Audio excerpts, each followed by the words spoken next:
Static electricity begins with frictional electricity, charge developed due to friction. Historically, in 17th century, it was found that when a glass rod is rubbed with silk, it is able to attract small pieces of paper or other light bodies. It might have been thought that there is some chemical reaction between glass and silk responsible for this new property. After several investigations, it was found that there is no sort of chemical reaction between glass and silk. So since there is no chemical change, it was decided that there is some physical change responsible for this new property of the glass rod. It attracts light bodies or small pieces of paper. So some new physical quantity has been acquired by the glass rod during friction with silk. This new physical quantity was termed charge. This is how the term charge was introduced. So in this way, due to friction between glass and silk, the glass rod acquires some charge. Once this was decided, scientists tried to develop charge on other bodies. In one such attempt, a plastic rod, or maybe called ebonite rod, rubbed with fur or wool or cat skin was also found to get charged. Plastic rod rubbed with fur is also able to attract light pieces of paper or some similar bodies. So plastic rod also gets charged. So in this way, in 17th century, scientists tried to produce charge on different bodies by suitable friction. Then experiments were performed to study properties of these charges. Immediate property known was charge on the glass rod or on the ebonite rod is able to attract light bodies. After a number of experiments, it was found that there is some sort of force. It is called interaction force. There is some interaction force between any two charged bodies. The force can be either a force of attraction or a force of repulsion. In this way, through experiments, it was established that between opposite charges there is force of attraction, and between similar charges there is force of repulsion. As I said, charge can be produced on several bodies by suitable friction. Experiments showed that charge on any body is either similar to charge on the glass rod or similar to charge on the plastic rod or ebonite rod. However, charge on the glass rod and charge on the plastic rod were found to be opposite. So in this way, charge on any body is either similar to charge on glass rod or similar to charge on ebonite rod. This shows that there are two types of charges and only two types. There cannot be any third type. Each charge is either similar to charge on glass rod or similar to charge on plastic rod.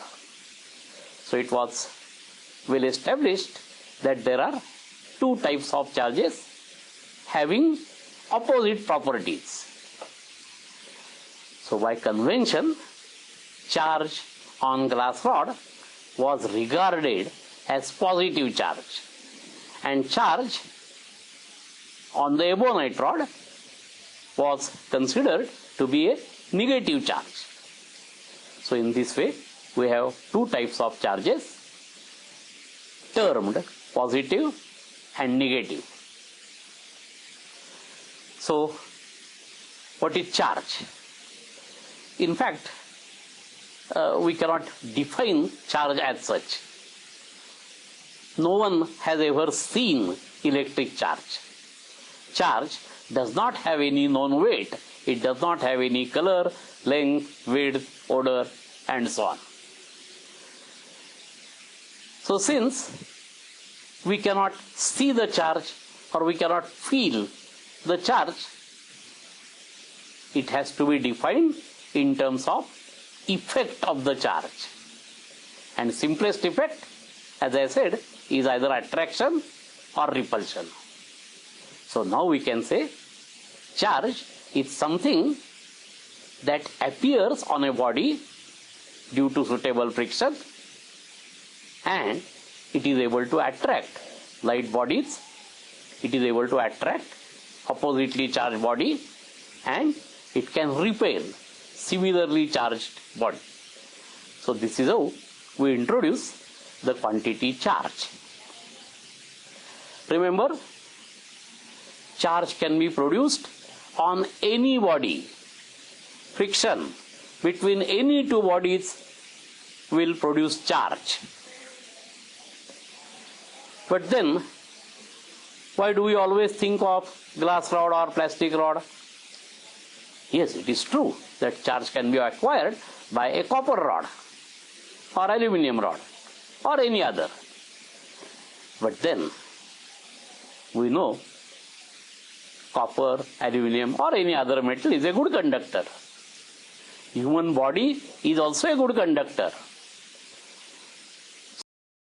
So if a copper rod is rubbed by silk or by some other substance, it will acquire charge. But that charge will immediately flow to the earth through human body. This is why we cannot see any charge on metals like copper, aluminum, etc. by friction. But then it is possible. You can have a copper rod supported with some insulating handle, and then if it is rubbed with silk or some other material, it will acquire charge. Charge will be present. Charge can be observed on the copper rod or on any other material.